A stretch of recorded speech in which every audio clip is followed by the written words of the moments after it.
So, welcome. I'm Dan Aldridge. I am Head of Policy at BCS, the Chartered Institute for IT. This is the first BCS Policy Jam of 2023.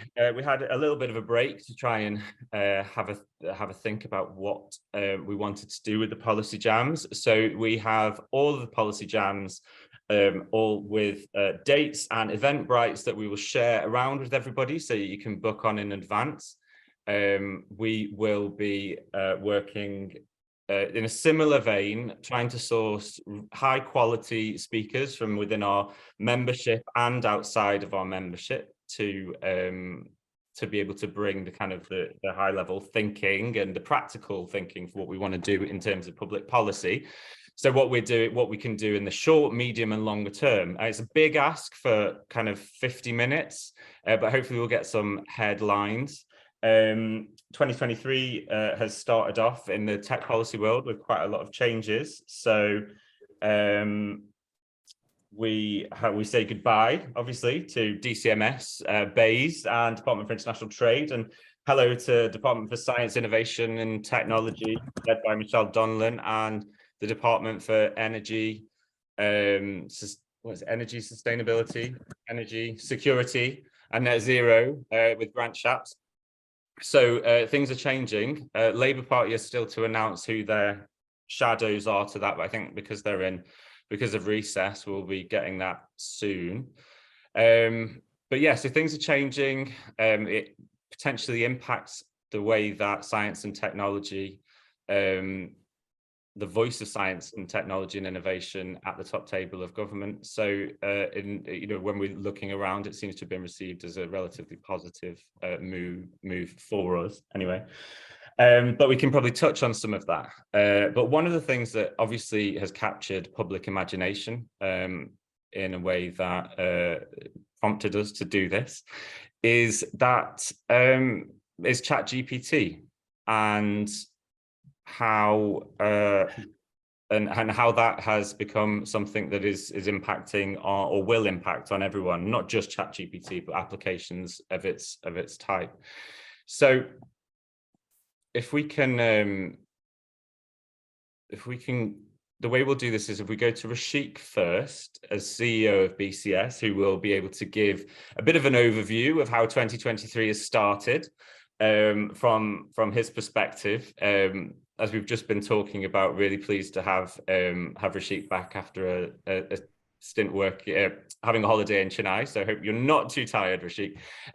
But yeah, if Rashik can give us an overview of what his priorities are and what his thoughts are at the beginning of the year, and then we will introduce the rest of the panel, and then we'll go into some questions about the whole idea of artificial intelligence, ChatGPT, and the future of work, the future of the state, and how these things are going to impact on us all. There will be opportunities for questions, but if you could put questions into the chat, my colleague Claire Penketh is going to be having a look at that, and I will try and keep an eye as well. I know Rashik likes to do this in a policy jam, but yeah, we'll be working on that as well. So Rashik, over to you. Thanks, Dan, and welcome to 2023. I guess is the start for this first of our policy jams. And as I kind of reflected on where we're at, ChatGPT and generative AI in its broadest context has had a big press coverage recently.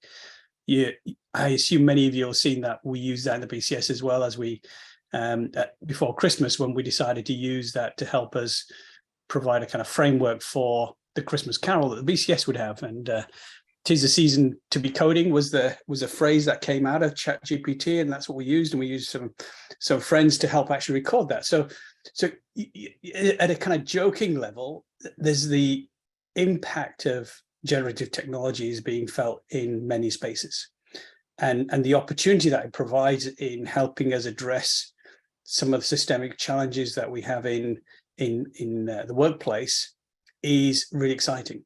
At the same time, the big challenge, of course, is how do we do that in an ethical, appropriate, structured way? And so our priorities in the BCS haven't changed, and we are still focused and continue to focus on understanding what it means to be a professional in the modern era, an IT professional specifically. And for us, we break it into 4 things. So what does competence look like? How do you understand competence as technology moves forward?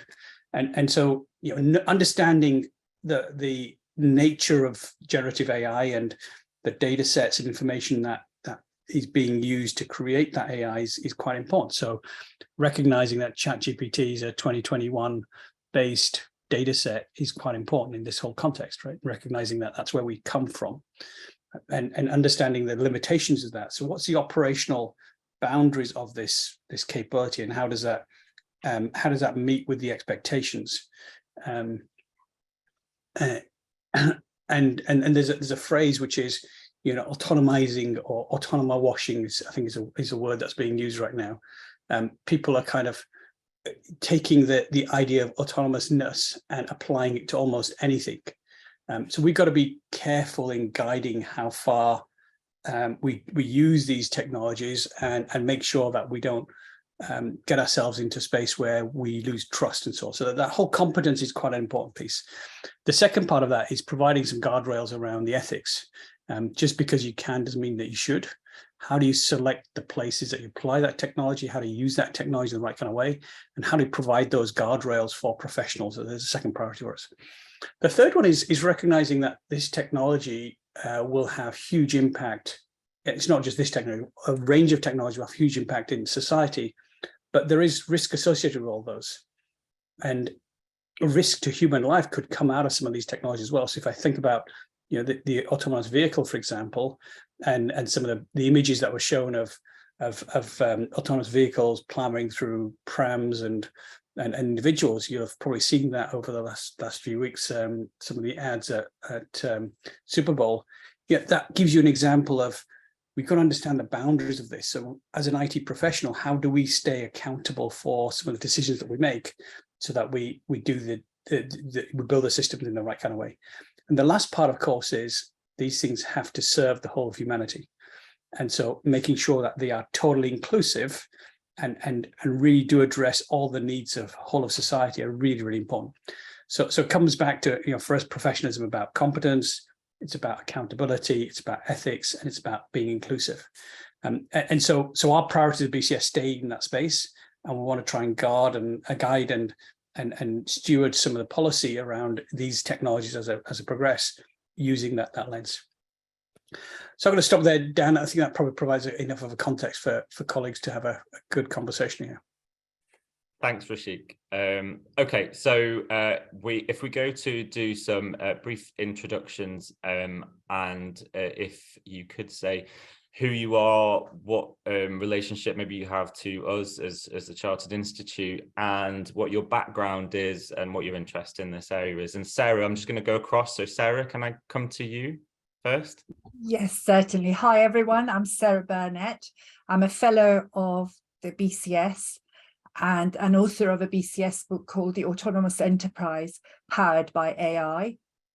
I've been an industry analyst specializing in the field of intelligent process automation for the past 9 years or so. And my background prior to that was a lot of IT and software development and program management. Thanks, Sarah. Andrew, you're next on my list. Hello, everyone, and thank you for that kind of scene setter, Rashik. I'm Andrew Pakes. I'm one of the Deputy General Secretaries at Prospect Union, which is about 150,000 of us, largely engineers, tech workers, creative workers in that space. And I help shepherd our future of work program. So looking both at what jobs we'll be doing, but also how some of this technology is being used to manage us in the HR process. Thanks, Andrew. Sam, you're next on my list.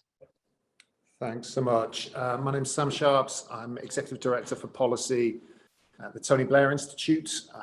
I've spent getting on for a couple of decades, I suppose, working on technology and policy questions, albeit coming in from more of the policy ends than the technology end.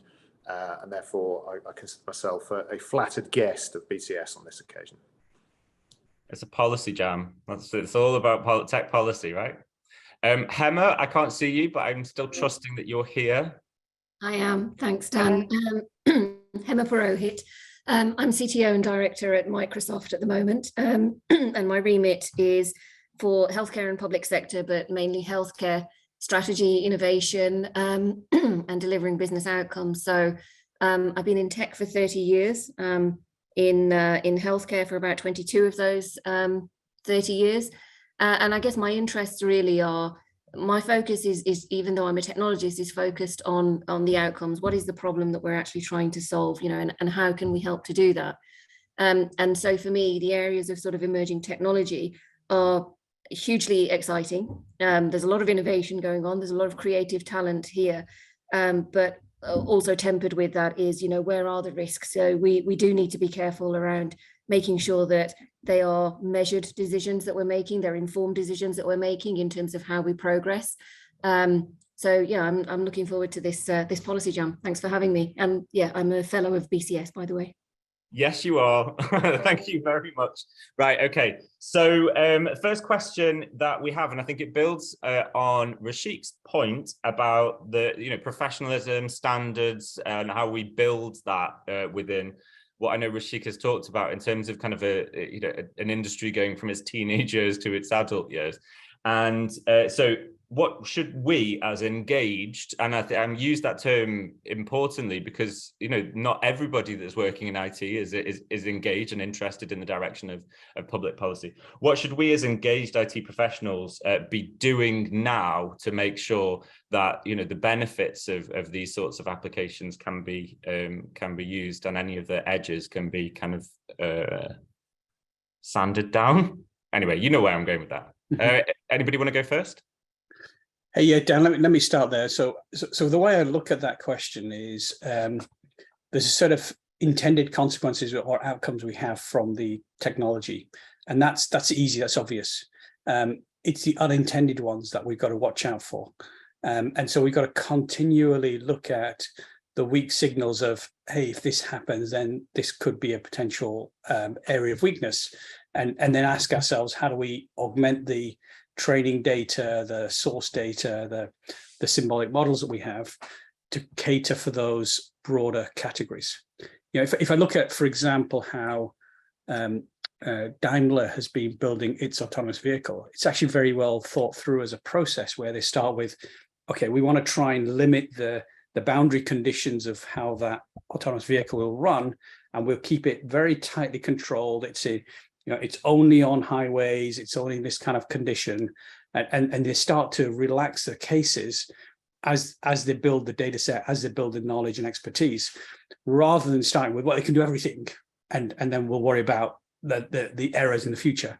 So a kind of a structured discipline around expanding scope of using that AI, and also continually testing the outcomes as, is that what we'd expect? How do we get that kind of feedback loop of correction and understanding the intended and unintended consequences? That's how I think about it. And when I look at the projects that have been successful with this, it seems to work well. When you start applying it into the day context, look at some of the, Hema will know very well how we're using these kind of technologies in things like radiology in the medical space. We're using that to augment decisioning. We're not replacing decisioning. We're not saying that these technologies replace human beings. What we're saying is, we're providing a consolidated set of insights to accelerate and simplify decision making, but ultimately the human is the person in the seat taking those decisions. Thanks, Rashik. Who wants to go next? I can add on to that if you want, Dan. So yeah. I think look, absolutely. The limitations of what is possible with emerging technologies, and when I say emerging tech, I'm talking about AI, I'm talking about VR, I'm talking about machine learning, because I think a lot of people sometimes mistake the fact that that they are individual, but actually they work best when they come together, right? So there are dependencies between them. Start small, absolutely. I think, the problem with something like this is that you see the vision, and I am somebody who likes to see the big picture, right? So I absolutely get it, that the excitement around what could be possible is very intoxicating. But actually, yes, there is bias there, and we have to remember that the information, the data models, the machine learning, the enablement, the education that's being put into things like ChatGPT come from human beings, right? So AI, machine learning, etc. What they do is they actually they push the human to the back, and I mean that in the nicest way, right? So what we don't see is we don't see the team of people behind these technologies that are actually creating them. It's not another machine that creates AI. It's not another machine that creates machine learning. It is actually a group of individuals. So that's where the bias comes from, and it starts right from the design point. So feedback is absolutely key. It's essential, right? We need to make sure that we understand that we have a representative group, that the right feedback is going in, but also more importantly, that feedback is being listened to and something is being done with it. 1,000 people, there's already so much press coverage around all of this stuff going on right now. Who's listening to it? Who's actually taking that into context? Who's actually taking that back to the design board? That's that for me is the important part. Then moving on to say, actually, is the testing being done correctly?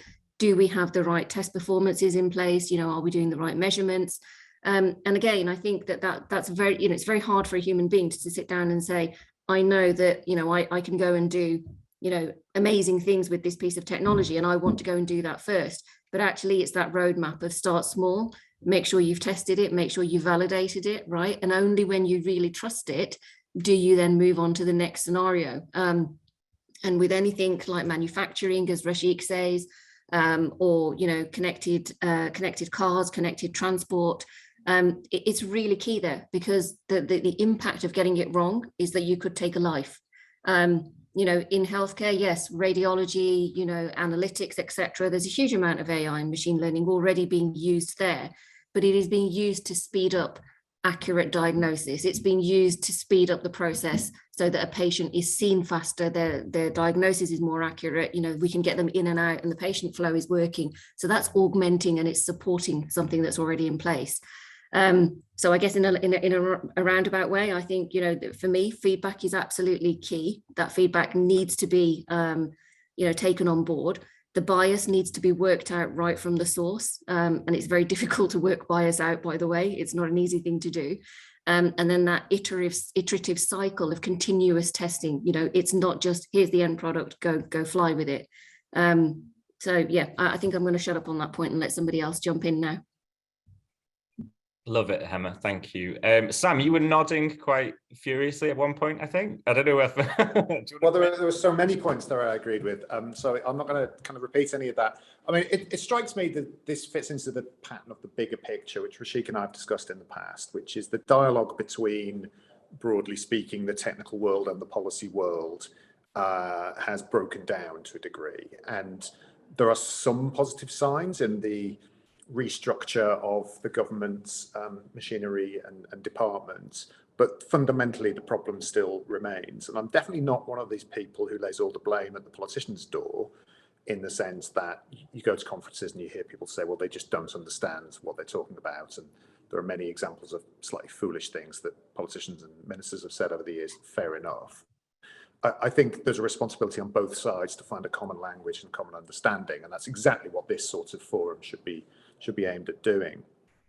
And it strikes me when it comes to issues like AI, whether it's specifically ChatGPT or some of the other issues we talked about around autonomy, that there's a need for an ongoing dialogue that takes into account the short, medium, and long-term kind of questions. And in the short term, there's a sort of fundamental base understanding of what we're dealing with here, what it can do, what it can't do, some completely legitimate immediate questions around energy consumption and the computing power needed to deliver these technologies. And I think getting to a common understanding of that would be quite helpful, because there's still, I think, quite a lot of misconceptions around what AI is able to do and what it isn't. There's some medium questions, more medium-term questions around what that actually enables us, or what that gives us culturally, economically, societally. And ChatGPT is a really interesting example of the kind of hype cycle moving quicker and quicker and quicker. So there was a lot of anticipation of it being launched. There was a lot of kind of giddy excitement around journalists using it and everyone having a bit of fun with it. And almost within weeks, people were kind of saying, well, it's not quite that great, is it really? And in part, I think that is based on a misunderstanding of what it does and what it can deliver for us. And I think there's quite a big conversation needed there around what is actually the value of this. Is it a question answering machine? I would sort of answer no. Is it a creativity tool and an ability to enhance ways of thinking? Yeah, quite possibly. And how you address that feeds into all sorts of other questions about how you use it and potentially how you regulate it. And that's the other medium-term question. And my warning for people in the industry has always been, or for people in government for that matter, that there's a sort of a knee-jerk assumption that regulation is kind of bad and government should get out of the way and let people innovate. In reality, there's plenty of people working in this space who would quite welcome some regulation. It sets some standards, it allows them to invest, it gives them some certainty about where they can operate, where they can get insurance, where they can get investment, and a sensible conversation around some of the guide rules around how you prevent abuse, how you bring products onto the market, what the steps are that you need to take. That would be really helpful.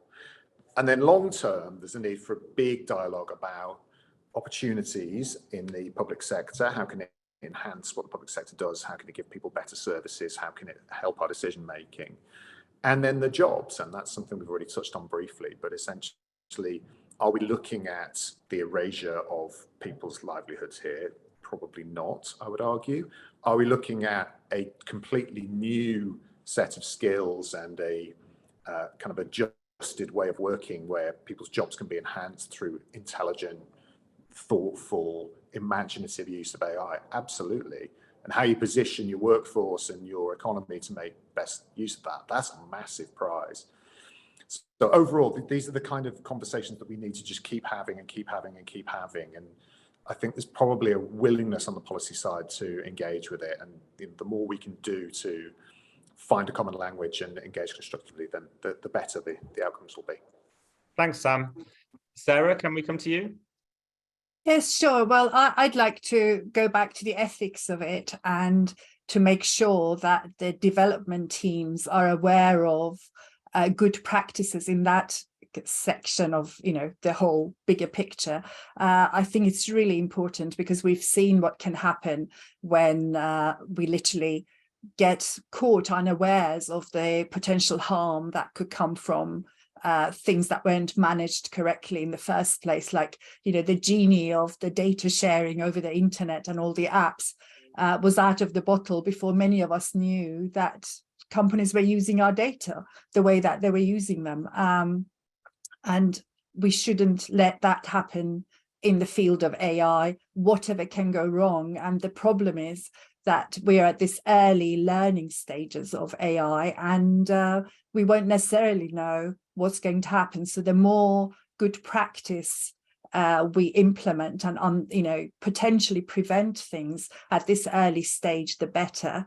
And a lot of that goes for helping developers with frameworks and guidance, as much as we can at this early stage. Thanks, Sarah. And Andrew, been waiting patiently. I've been learning, listening, soaking it all up. So look, we represent some workers, some members who are involved in the design and creation of AI, new technology, and we represent a lot of people in engineering and other professions who will then use the application of the technology. So I can see that there's both sides in that. And so firstly, a multidisciplinary approach that we've talked about, and Rashik and others have looked at, I think is really important. Again, that ethics right, different perspectives being part of that conversation around it.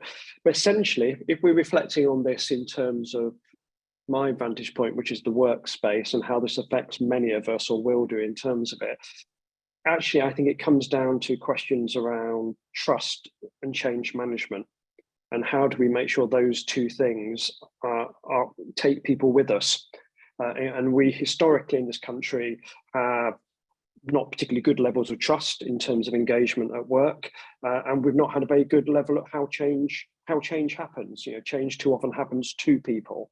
Yeah, and this is a new set of technology which has huge opportunities, I think, to improve jobs, but also to drive growth. What does Britain mean? What is prosperity?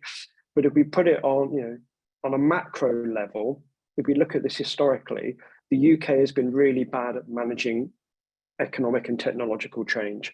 We've not been very good at transitions. Our productivity, which we talk a lot about now, but our productivity puzzle is decades old. And actually that's how has new technology in its forms been introduced into workspaces, into manufacturing and other job areas in a way which has made us more prosperous, both as individuals and society.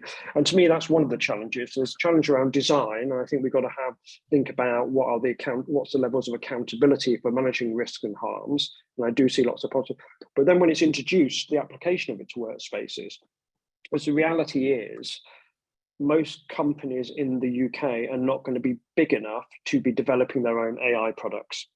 They will be buying things in. So there's a whole procurement world in here that if you're buying things in and then adapting them to your process, where does that consultation happen? I think that's a really fundamental question to it, in terms of, there's a great phrase often used in disability movement, nothing about us without us. Well, who is consulted if in an industrial process? Where do the people using it consulted if it's designed by a separate organization, which then sells it in? So the whole procurement, retail, selling in of some of this technology raises a question of what is ethics, how wide is ethics? My viewpoint is always co-determination. I'm a mutualist. I think the people who use technology should be involved in the application and development of that technology. And I think is actually a wake-up call to the way British capitalism works, or the British market works, rather than just the technology itself. Thanks, Andrew. Yeah, there's a hell of a lot in there, and I think it definitely feels like the space between A to B is where civil society groups like BCS have a massive place to convene these conversations. So more of this, right? Great. Okay, so there was a couple more questions, but I'm conscious that we're halfway through. So the one question I really wanted to ask, and it's to push that idea of what we do here and what politicians do there should have there should be a shorter kind of journey between the two. So if you were going to come to the panel, and I didn't tell you this in our pre-meet yesterday because I've just sat there. It's not too onerous. I'm sure you'll have ideas. But if you were the new Minister for Department for Science, Innovation and Technology, and this was a new government with a new democratic mandate, rather than coming towards the end to the end of the existing government, what would your priorities be? And I'm aware I've put you on the spot there. If anybody's got any ideas, please put your hand up. I can jump in if you want. Yes, Emma, thank you. Go for it. First of all, yeah, I'd love to do that role, actually. So if anyone's offering, so I think, look, for me, this is where the conflict starts. What is the ministerial agenda saying, and then what's everybody else saying in the world, right? So this is where we have problems. I mean, recently, our current PM officially went on stage to say, we want the UK to become the next Silicon Valley. Is that possible? That's a huge ambition, and that will drive things like the use of AI, machine learning, and it will speed up the progression of these emerging technologies, right? So we need to be conscious of that. And then there's the other side of the coin, which is what we're discussing here today, which is, okay, how do we do that in a safe way, in a measured way? And how do we do that so that actually the outcomes are reasonable and they are successful? So I think, anybody who's stepping into that role, first and foremost, needs to make sure that there is a regulatory council there. And I don't just mean just with politicians in it or just with, tech vendors in it. It needs to be representative in the same way that we want to take the bias out of the development process. We need to take bias out of regulation. If you bring just a single set of people together who all have the same thinking and the same ambitions, you're only going to get a single outcome out of that. So making sure that there is public representation in there is vendor in there is policy in there, that's going to be really important. And it shouldn't be a council that is just paying lip service to the process, right? It should be a council that has the power to be able to mandate you know, the first stage is absolutely, what are those guardrails, right? What are the guiding principles? So as an organization, what are we saying is acceptable and what is not acceptable? And that needs to be communicated. I think the second thing is that that particular business unit now has the ability to bring all of the different sectors together into a single place so that we're actually sharing and we're working more in a partnership mode. Absolutely critical, right? It can't just be AI providers going out there and creating fantastic tools and then just saying to the market, this is what we've produced, go away and use it. There needs to be that push and pull. So I think, you know, having the ability to bring that ecosystem together is real, you know, that this business unit actually would be able to do that. So that would be second on my list. And the third thing is, I think I would be very clear about how does this new unit feed into the objectives for number 10, right? So what is on the mandate? What are we trying to achieve? And actually showing clear linkage between the things that we're doing and how we are helping to achieve those things, right? So if the objective is we become the next Silicon Valley, then we absolutely need to get much stronger, much more aggressive around what that means to us and how we expect to go about it. So I think, you know, absolutely governance, guiding principles, and not just a steering committee for the sake of it, but an actual council that has the power and the authority to make decisions would be key for me as a starter. Okay, so Hema for Secretary of State, right? That's where we're going. Sam, this feels like your world. Could I ask you? It is my world, but I very much doubt I'll be Secretary of State anytime soon. So I have the advantage of saying this from the outside. No, I think there's a lot of good points there. My suspicion around wanting the UK to be the next Silicon Valley is that this is not a particularly new ambition. It's not an ambition we in the UK are the first to say either. And there are lots of big questions around how you actually achieve that, which often has more to do with the ability to set up a company, the ability to find a large market quickly, the ability to raise capital and so on, which are not really technology questions, they're company questions. And you know, there are some things that the government could do to make some of that better. I think potentially, just to try and build on the comments in the last section, I'll try and come at it from the other end, which is to say, how does the UK become the most intelligent customer of AI products, whether they're home generated or generated elsewhere? And you could start potentially with the public sector. So how do you, where are the areas we could apply AI to make public services more efficient, more effective, more responsive to people? And my suspicion would be you start that in a kind of gradual way, building up with some pilot studies in particular locations or in particular services, which might be criminal justice, it might be health, it might be welfare, it could be lots of things, to identify patterns, to target assistance to people, to make sure people get the information or the response they need. And this all has to be done very carefully and with a lot of accountability and a lot of study and a lot of checks that we're not inbuilding biases that cause actually bad outcomes for people. But I think that would be my ambition for the government. And if it can do that, then it might start to send a bit of a signal as to how intelligent customers in the private sector can use AI and how they can develop this set of management skills and the technical skills to get the most out of it. So that's an area I'd definitely be interested in. Thanks, Sam. Sorry, you probably heard my dogs barking then. Rashik, you've unmuted yourself. Is that you primed? Yeah, so building on what everybody else has been saying, we've got to start with focusing on how does, I think partly what Sam was saying, what Hema was saying earlier as well, is how does becoming the Silicon Valley really help us? And this is about creating the next era of jobs, right? And having the expertise for those jobs, and then starting to replace processes and services that exist in the world and doing them better, faster, cheaper, differently, so that we start to attract inward investment back into the UK, right? And that's the kind of the formula that we need. It's a consistent formula, and do that in a way which aligns with the expectations of humans around trust, around ethics, around things that we care about, transparency, so that we don't get into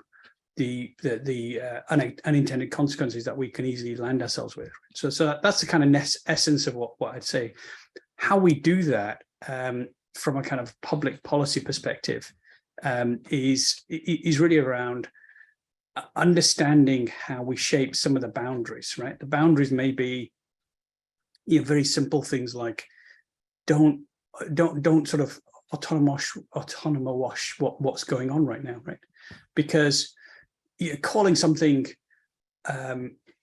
sensational, it's autonomous, gives you this feeling that it does everything, but we know that's not there. So how do we shape the language to set some of the boundaries, and we don't create false expectations?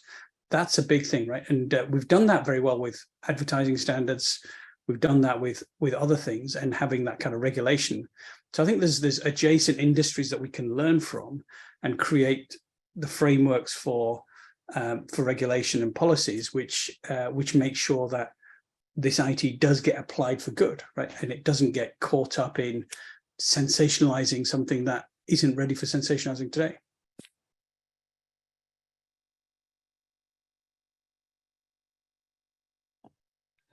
Muted. Sarah, do you want to go in? Yes, sure. I'm thinking, to create the next Silicon Valley, we need a level playing field, and we need to help smaller companies grow. How do we do that, given the huge power that the large tech companies now have, and the massive capabilities and resources that they have? The other thing is increasing skills. That's a huge problem here in the UK. We just don't have the skills, and we need to make sure that education is up to date, that they can actually bring forward the workforce of the future, and we are really struggling in that at the moment.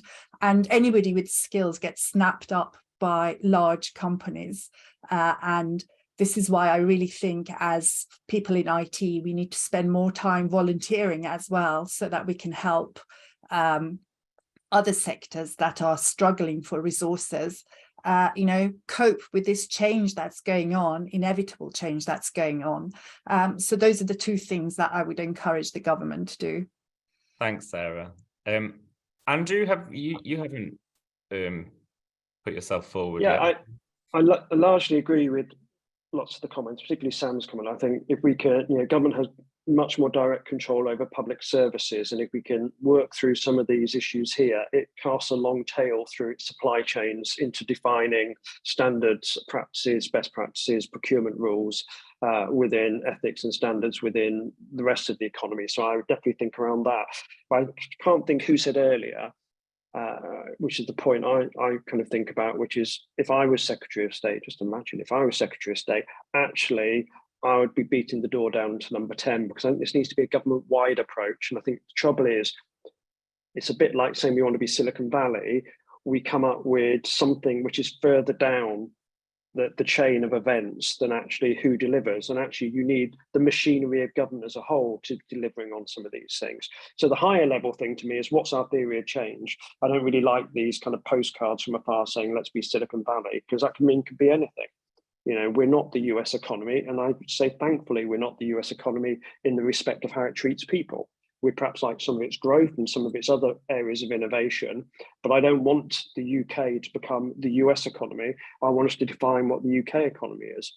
And to me, that's about being high productivity, high engagement, about being able to increase export so we can raise revenue to fund the kind of society and welfare state I believe in.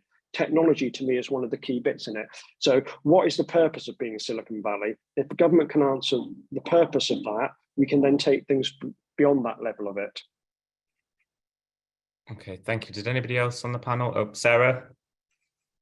I've just seen some comments scrolling up about education, that it's not just about children, it's about adults as well, and helping them develop their skills. And this is really critical, I think, given the pace of change, just being able to keep up. It's really important. And, I think when I talked about education, I did also have the adults part of it as well in mind. Yeah, I think that the critical issue for well, I know from the tech policy world that I seem to live and breathe in at the moment is this almost Cassandra complex, where you know that this is coming down the tracks. You know that the skills crisis is huge, even if you look at the kind of healthcare situation when we talk about computable information, computable knowledge and data, and it's impossible. It's an impossible position, but how do you translate that to government? But anyway, we'll get there. We'll get there. So there's a couple of questions that have come in, and just because we know that we've talked about it a little bit, and it's around bias. So I think it was the first question that Lawrence Parkin asked, actually, and it was around the kind of coding in of biases, of human bias into artificial intelligence, and ChatGPT is an example.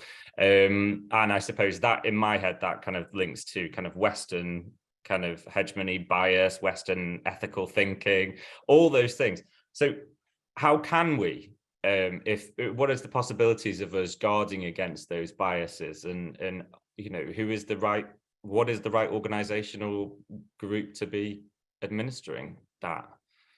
Sam, Shall I jump in?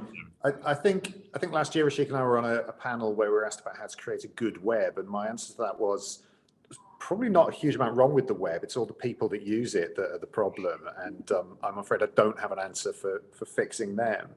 And it's a sort of similar question when it comes to AI. If the training data for your AI is essentially the sum of human knowledge from the dawn of time till 2 years ago, then you have to deal with that as it stands. Now, I don't want to take a totally nihilistic view that nothing can be ever done here. And I think what ChatGPT has done is actually really interesting, in that they took time to come to market. That I'm not familiar with all of the details, but they seem to have constructed a fairly elaborate set of rules around what is permissible on the platform, which people play with and stretch, but nonetheless, they have some guidelines in place, and they seem open to a kind of iterative conversation about whether that's appropriate or not. And that seems pretty responsible, and that seems pretty admirable. And I think that the drift of government policy is to make that a kind of condition of coming to market. So the online safety bill, which I have a lot of issues with, and we could spend 2 hours talking about, but nonetheless broadly is aimed at placing a kind of general obligation on the providers of platforms to take the appropriate steps to keep people safe and to prevent abuse. And ChatGPT is sort of showing the way in that. The problem, though, and one of the reasons I don't like some of the elements of the online safety bill is it seems to kind of feel like, okay, tick, we've fixed tech now. Whereas in reality, this is going to be a long, iterative conversation based on ever emerging data, new instances, new ways of working with the technology, that is just going to have to carry on and carry on and carry on. And it's only by doing that you can get towards an understanding of how the input data is influencing outcomes, and how people's manipulation of the platform is influencing outcomes. So that's a much bigger question, but I would say it starts from a position of responsibility and a position of, I guess, trying to do the right thing. Thanks, Sam. Just to say to the chat that the chat log will be collated as well as this will be recorded, and Claire Penketh is going to be writing this up, so everything will be collected. But yeah, just to reassure you. Sarah, did you want to come in? Yes, I think one way that we could reduce bias is by having diversity in the development teams and the design teams, because if there are assumptions being made, if you have a diverse team, the assumptions can be challenged. If the data is inadequate, that will also be addressed.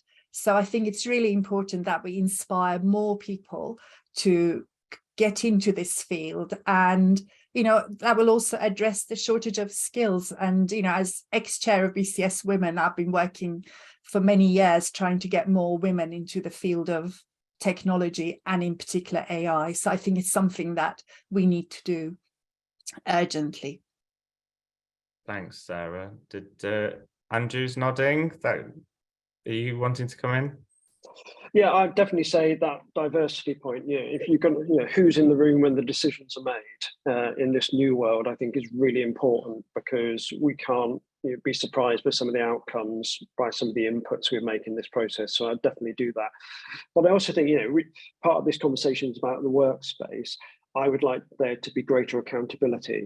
I'm fed up the conversation that goes, such as, well, we didn't know it would do this because it's the algorithm, it's the AI, it's the machine that does it. And there's no other form of industrial process or manufacturing where an employer could say, I didn't know this hot water could scald someone, and they don't have any responsibility for it in the process. So, we actually have a really important body of evidence in the UK around health and safety. There's a reason why the UK has some of the safest workplaces in the world, because we have a regime based on reducing harm and managing risk. And part of that is the people who use machinery or premises or somewhere where people work and can be harmed are accountable for what happens to them. At the moment, we don't have that much accountability in the harms that are actually caused by some of this. So a clearer, and I can guarantee that if a board could be held accountable, if it has something which is discriminatory, the board will be having discussions about how you manage that risk, rather than it just dissipating out there in there. So inputs, get the people in the room to make the decisions, but outcomes, make sure the people who use this technology understand they have some liability or accountability for how that's deployed. Thanks, Andrew. Did anybody else want to come in on that around bias? I'm just going to add, just a couple of things, Dan, if that's all right. Sure. I am a huge advocate of women in tech, as you would expect. But diversity to me is more than just making sure that in order to remove bias, that we have the right number of men and women in the design team. Diversity comes in many shapes and sizes. And I think that's the most important thing here, right? That it doesn't just become a gender diversity thing. It actually is diversity of thought process. It's also really important, I think, that we'll never uncover all of the biases in something like this, because it's an emerging technology. It's not mature yet. It's still evolving. It's still growing. We don't know what the limitations are. And the only way that you can uncover those biases is actually if you start to use it. And that's where, the public comes in. The more we use these technologies and we are clear in why we're using them, what we're trying to do with them, as Andrew says, as different employers, different companies start to adopt AI, machine learning, etc., you need to be very clear about what you're trying to do with it, but understand the limitations of the product first. You don't buy a Range Rover and then say, I'm going to go to, Silverstone and go around the track, because you're probably not going to get very far, right? Even though it's a great car. So, be very clear in that, but that continued use, that continued challenge of what can this actually do, and then bringing that feedback in is going to be really important to that iterative process, right? That in itself will uncover even more bias. So, I think we need to be careful about the whole bias thing. It's not a do it once and it's done and, you tick the box and draw a line underneath it. It's a continuous thing. It's very much similar to regulation. With something like this, you have to make sure that you keep going back, right? Be flexible. And actually don't be too aggressive and too arrogant about it. It might be your product, your solution, your idea. But if the feedback comes back to the drawing board, which is this isn't working, we need to get rid of it, you go back to the drawing board, right? That's the power of technology. You can do it very quickly these days. Thanks, Hema. Before we move on, was there any further comments from the panel? Nope. Okay. There was one question that came in, and it was going specifically to one of our communities, and it was Tim Hounsell, I believe, and it was, what could be the impact of ChatGPT on software engineers? I think it's like, there's a specific group of people that we as an organization have been wanting to support, that, in terms of the professionalizing of software engineers, working with Software Sustainability Institute and lots of other areas. Does anybody have any thoughts on, specific communities within our broad church of IT? Yeah, let me start there. So from a software engineering perspective, I think there's tremendous value in getting frameworks of pre-written code, which is kind of distilled best practice. I think ChatGPT does that to a certain extent, and it could do more. So I think finding ways of accelerating the coding process of making the software engineers more productive is certainly something that AI can do. similarly with testing, there's good examples of using AI to be able to identify the test cases that need to be built and making sure that it understands both the intended and unintended aspects of that design. So that there's some good uses certainly for testing. And then when it comes to security, right, that's an arms race where you've got perpetrators trying to penetrate your systems for whatever reason, and having the AI to support the security analysts, the security operations staff, and identify potential penetrations and potential issues that you have in your system is incredibly valuable. So I think it's trying to find those tools or those particular areas of problem where AI can accelerate the discovery process or the build process, and create better best practice and improve the effectiveness of the professionals.